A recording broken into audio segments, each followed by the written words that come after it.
ಬ್ರಾಹ್ಮಣರಿಗೆ ಗಾಯತ್ರಿ ಮಂತ್ರ ಬಹಳ ಮುಖ್ಯವಾದ. ಗಾಯತ್ರಿ ಎಂದರೆ ಬ್ರಾಹ್ಮಣರಿಗೆ ಬ್ರಾಹ್ಮಣ್ಯ ಸಿಗಲಿಕ್ಕೆ ಸಾಧ್ಯ. ಗಾಯತ್ರಿಯನ್ನು ಬಿಟ್ಟರೆ ಅವನು ಬ್ರಾಹ್ಮಣನೇ ಅಲ್ಲ, ಬ್ರಹ್ಮಬಂಧು ಅಂತ ಅನಿಸಿಕೊಳ್ತಾನೆ.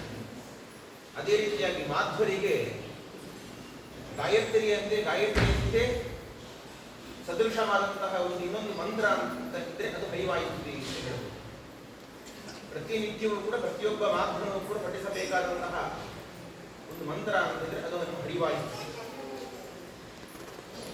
ಪಂಡಿತಾಚಾರ್ಯರು ಸಾಕ್ಷಾತ್ತಾಗಿ ಮಧ್ವಾಚಾರ್ಯರ ಮಹಿಮೆಯನ್ನ ಕಂಡು ಮಾಡಿದ ಸ್ತೋತ್ರ ಇದು.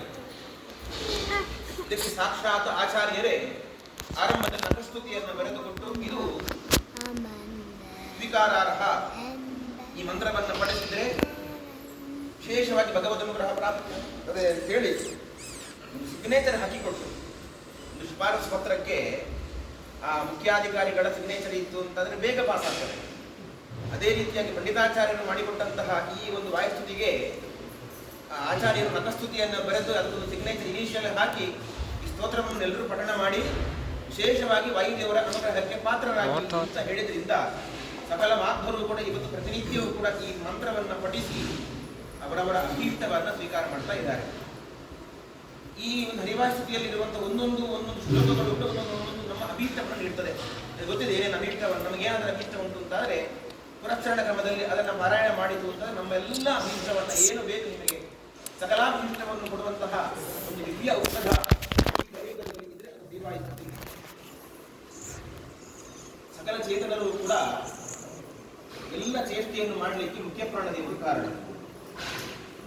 ಈ ನಮ್ಮ ದೇಹದಲ್ಲಿ ಎಲ್ಲಿಯವರೆಗೆ ಮುಖ್ಯ ಪ್ರಾಣದೇವರು ಇರುತ್ತಾರೋ ಅಲ್ಲಿಯವರೆಗೆ ನಮ್ಮ ದೇಹದಲ್ಲಿ ಕೆಲಸ ಮಾಡಲಿಕ್ಕೆ ಸಾಧ್ಯ. ನಮ್ಮ ದೇಹದಲ್ಲಿ ಬೇರೆ ಬೇರೆ ದೇವತೆಗಳಿಂದ ಬೇರೆ ಬೇರೆ ಅವಯವಗಳು ಕೆಲಸ ಮಾಡ್ತಾ ಇರ್ತದೆ. ಕಣ್ಣಲ್ಲಿರುವಂತಹ ದೇವತೆ ಅವನು ಇಲ್ಲ ಅಂತಾದ್ರೆ, ಸೂರ್ಯಚಂದ್ರನ ಕಣ್ಣಲ್ಲಿ ಇಲ್ಲ ಅಂತಂದ್ರೆ ನಾವು ಕುರುಡರು ಅಂತಾಗ್ತೇವೆ ಅಷ್ಟೇ. ಅವನು ಕಿವಿಯಲ್ಲಿರುವಂತಹ ದೇವತೆ ಇಲ್ಲ ಅಂತಾದ್ರೆ ಕಿವುಡರು ಅಂತಾಗ್ತೇವೆ. ನಾಲಿಗೆಯಲ್ಲಿರುವ ದೇವತೆ ಇಲ್ಲ ಅಂತಂದ್ರೆ ನಾವು ಮೂಕರು ಅಂತಾಗ್ತೇವೆ. ಕಾಲಲ್ಲಿರುವ ದೇವತೆ ಇಲ್ಲ ಅಂತಂದ್ರೆ ಕುಂಟರು ಅಂತಾಗ್ತೇವೆ. ಒಂದು ವೇಳೆ ಎಲ್ಲ ದೇವತರ ಒಬ್ಬೊಬ್ಬ ದೇವತೆ ಇಲ್ಲ ಅಂತಾದ್ರೆ ನಮ್ಮ ದೇಹ ಪಾತ ಆಗುವುದಿಲ್ಲ. ಅವಾಗ ದೇವರೇ ಎದ್ದು ದೇಹವನ್ನು ಬಿಟ್ಟು ಹೊರಟು ಹೋಗ್ತಾರೋ ದೇಹಕ್ಕೆ ಅಸ್ತಿತ್ವವೇ ಇಲ್ಲ, ದೇಹವೇ ಎದ್ದು ಹೋಗ್ತದೆ. ಮುಖ್ಯ ಪ್ರಾಣದೇವರು ಇಲ್ಲದಿರುವಂತಹ ಈ ಶರೀರದಲ್ಲಿ ಒಂದು ಕ್ಷಣವೂ ಕೂಡ ಯಾವ ದೇವತೆಗಳು ಇರ್ಲಿಕ್ಕೆ ಬಯಸುವುದಿಲ್ಲ, ಅವರೇ ಹೋಗಿ ಬಿಡುತ್ತಾರೆ. ಅಂತಹ ವಿಶೇಷವಾದಂತಹ ಅನುಗ್ರಹವನ್ನು ಸಕಲ ಜೀವರುಗಳಿಗೆ ಮುಖ್ಯ ಪ್ರಾಣದೇವರು ನಮ್ಮೊಳಗಿದ್ದು ಶ್ವಾಸೋಚ್ಛ್ವಾಸವನ್ನು ಮಾಡ್ತಾ ನಮಗೆ ಸಾಧನೆಯನ್ನು ಮಾಡಿಸ್ತಾ ಇದ್ದಾರೆ ಅನ್ನೋ ದೃಷ್ಟಿಯಿಂದಲೇ ತಸ್ಮಿನ್ನಪೋ ಮಾತರಿಶ್ವಾದಘಾತಿ ಅಂತ ನಮ್ಮ ಸಕಲ ಕರ್ಮಗಳನ್ನು ಕೂಡ ನಾವು ಮಾಡುವ ಎಲ್ಲ ಕರ್ಮಗಳನ್ನು ಕೂಡ ಮುಖ್ಯ ಪ್ರಾಣದೇವರ ಮೂಲಕ ಭಗವಂತನಿಗೆ ಅರ್ಪಣೆ ಮಾಡಬೇಕು ಅಂತ ನಮ್ಮ ಕರ್ಮವನ್ನು ಸಮರ್ಪಣೆ ಮಾಡುವಂತಹ ಅಧಿಕಾರ ಇರುವುದು ಮುಖ್ಯ ಪ್ರಾಣದೇವರಿಗೆ ಮಾತ್ರ. ಎಲ್ಲ ಜೀವರಾಶಿಗಳಿಗೂ ಕೂಡ ಒಂದು ರೀತಿಯಲ್ಲಿ ತಾಯಿಯ ಸ್ಥಾನದಲ್ಲಿದ್ದಾರೆ ಮುಖ್ಯ ಪ್ರಾಣದೇವರು. ನಮ್ಮನ್ನು ಭಗವಂತ ಸ್ವೀಕಾರ ಮಾಡಬೇಕು ಅಂತಂದ್ರೆ ನಾವು ಮುಖ್ಯ ಪ್ರಾಣದೇವರ ಪಾದವನ್ನು ಆಶ್ರಯಿಸಬೇಕು. ಮುಖ್ಯ ಪ್ರಾಣದೇವರು ನಮ್ಮನ್ನು ಸ್ವೀಕಾರ ಮಾಡಬೇಕು ಅಂದರೆ ಭಗವಂತ ನಮ್ಮನ್ನು ಸ್ವೀಕಾರ ಮಾಡುವುದಿಲ್ಲ. ಈಗ ಒಂದು ಸಣ್ಣ ಹಸುಗೂಸು ಮೈಯೆಲ್ಲ ಕೊಳೆ ಮಾಡಿಕೊಂಡು ಅಂತಾದ್ರೆ ಆ ಹಸುಗೂಸನ್ನು ಮೊದಲು ಎತ್ತಿಕೊಳ್ಳುವುದು ಯಾರು? ತಂದೆ ಎತ್ತಿಕೊಳ್ಳುವುದಿಲ್ಲ, ತಾಯಿ ಎತ್ತಿಕೊಂಡು ಆ ಕೂಸನ್ನ ಪೂರ್ತಿ ಶುದ್ಧ ಮಾಡಿ ಸ್ವಚ್ಛ ಮಾಡಿ ಆದ್ಮೇಲೆ ಬೇಕಾದ್ರೆ ತಂದೆ ಎತ್ತಿಕೊಳ್ತಾನೆ. ಆಮೇಲೆ ನಿಮ್ಮ ಕೊಳೆ ಇರುವಂತಹ ಮಗುವನ್ನು ತಂದೆ ಏಕಾಏಕಿ ಎತ್ತಿಕೊಳ್ಳೋದಿಲ್ಲ. ಅದೇ ರೀತಿಗೆ ನಾವೆಲ್ಲ ಜೀವರಾಶಿಗಳು ಪಾಪವನ್ನು ಮಾಡಿರ್ತೇವೆ, ನಮ್ಮಲ್ಲಿ ಕೊಳೆಗಳಿರ್ತದೆ. ಈ ನಮ್ಮ ಎಲ್ಲ ಪಾಪಗಳನ್ನು ಪರಿಹಾರ ಮಾಡಿ ನಮ್ಮನ್ನು ಶುದ್ಧ ಮಾಡಿ ಭಗವಂತನ ಸನ್ನಿಧಾನಕ್ಕೆ ಕರೆದುಕೊಂಡು ಹೋಗುವಂತಹ ವಿಶಿಷ್ಟವಾದ ಪ್ರತಿಮಾ ಸ್ಥಾನೀಯರು, ಭಗವಂತನ ಆರಾಧನೆ ವಿಶಿಷ್ಟ ಪ್ರತಿಮಾ ಸ್ಥಾನೀಯರು ಅದು ವಾಯುದೇವರು ಅಂತ. ವಾಯುದೇವರ ಆರಾಧನೆ ಸಕಲ ಮಾಧ್ವರಿಗೂ ಕೂಡ ಅತ್ಯಂತ ಮುಖ್ಯವಾದದ್ದು. ಏನೇ ಯಾವುದೇ ದೇವತಾರಾಧನೆ ಮನೆಯಲ್ಲಿ ಮಾಡಿ, ನೀವು ಲಕ್ಷ್ಮೀ ಪೂಜೆಯನ್ನು ಮಾಡಿ, ಗಣಪತಿ ಪೂಜೆಯನ್ನು ಮಾಡಿ, ಸುಬ್ರಹ್ಮಣ್ಯ ಪೂಜೆಯನ್ನು ಮಾಡಿ, ಯಾವುದೇ ಪೂಜೆಯನ್ನು ಮಾಡುವುದಾದರೂ ಕೂಡ ಮುಖ್ಯ ಪ್ರಾಣದೇವರನ್ನು ಮಾಧ್ಯಮವನ್ನಾಗಿ ಇಟ್ಟುಕೊಂಡು ಮುಖ್ಯ ಪ್ರಾಣದೇವರ ಮೂಲಕ ಭಗವಂತನಿಗೆ ಎಲ್ಲವನ್ನು ಸಮರ್ಪಣೆ ಮಾಡಬೇಕು.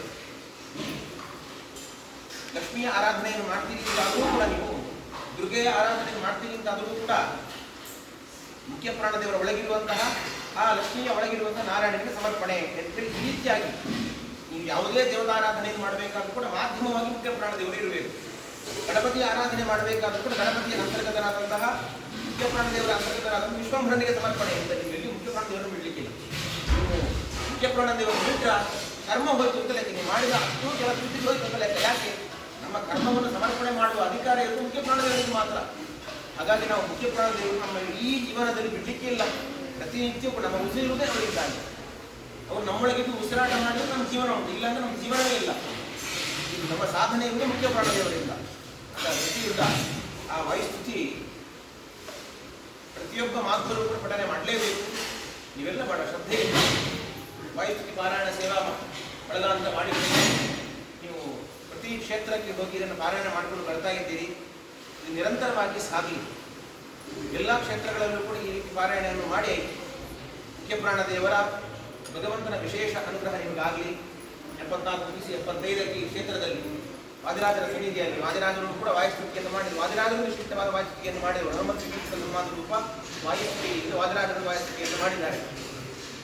ಅದೇ ರೀತಿಯಾಗಿ ವಾದಿರಾಜರಿಗೆ ಮುಖ್ಯ ಪ್ರಾಣದೇವರನ್ನು ಕೂಡ ಪ್ರತಿಷ್ಠಾಪನೆ ಮಾಡಿದ್ದಾರೆ. ಹಾಗೆ ಮುಖ್ಯ ಪ್ರಾಣದೇವರ ಸನ್ನಿಧಾನ, ಹಾಗೆ ಮುಖ್ಯ ಪ್ರಾಣದೇವರ ಸನ್ನಿಧಾನ, ವಾದಿರಾಜರ ಸನ್ನಿಧಾನದಲ್ಲಿ 75ನೇ ಈಗ ಪಾರಾಯಣವನ್ನು ನೀವು ಬಂದು ಸಮರ್ಪಣೆ ಮಾಡಿದ್ದೀರಿ. ಮುಂದೆ ಮಾಡುವಂತಹ ಪಾರಾಯಣಗಳಿಗೆಲ್ಲ ಇದೆಲ್ಲವೂ ಕೂಡ ಪೂರಕವಾಗಲಿ. ಮುಂದೆ ಎಲ್ಲ ಪಾರಾಯಣಗಳು ಅದು ನಿರ್ವಿಘ್ನವಾಗಿ ಸಾಗಲಿ ಅಂತೇಳಿ ಭೂತರಾಜರಲ್ಲಿ ವಾದಿರಾಜರಲ್ಲಿ ಮುಖ್ಯ ಪ್ರಾಣದೇವರಲ್ಲಿ ಹೈಗ್ರೀವರಲ್ಲಿ ನಾವು ವಿಶೇಷವಾಗಿ ಪ್ರಾರ್ಥನೆ ಮಾಡ್ತೇವೆ. ಪಾರಾಯಣ ಮಾಡಿದಂತಹ ಎಲ್ಲ ಸಾಧಕರಿಗೂ ಕೂಡ ಭಗವಂತನ ವಿಶೇಷ ಅನುಗ್ರಹ ಆಗಲಿ. ಸಂದರ್ಭದಲ್ಲಿ ವಿಶೇಷವಾಗಿ ರಾಜರ ಮಂದಿರಕ್ಕೆ ಕಾಣಿಕೆಯನ್ನು ಸಮರ್ಪಣೆ ಮಾಡಬೇಕು ಅಂತ ನೀವೆಲ್ಲ ಭಕ್ತರೆಲ್ಲ ಸೇರಿ ಕಾಣಿಕೆಯನ್ನು ಸಮರ್ಪಣೆ ಮಾಡಿದ್ದೀರಿ. ಆ ಎಲ್ಲ ಭಕ್ತರಿಗೂ ಕೂಡ ರಾಜರ ವಿಶೇಷ ಅನುಗ್ರಹ ಆಗಲಿ. ಇನ್ನಷ್ಟು ಸೇವೆಯನ್ನ ಸಾಧನೆಯನ್ನು ಮಾಡುವಂತಹ ಶಕ್ತಿಯನ್ನು ದೇವರು ನೀಡಲಿ ಅಂತ ವಿಶೇಷವಾಗಿ ಹಾರೈಸ್ತೇವೆ. ಅವರು ಕೂಡ ಬಹಳ ದೊಡ್ಡ ಮೊತ್ತದ ಕಾಣಿಕೆಯನ್ನು ಸಮರ್ಪಣೆ ಮಾಡ್ತಾ ಇದ್ದಾರೆ. ಅವರಿಗೂ ಕೂಡ ರಾಜರ ವಿಶೇಷ ಅನುಗ್ರಹ ಆಗಲಿ ಪ್ರಾರ್ಥನೆ.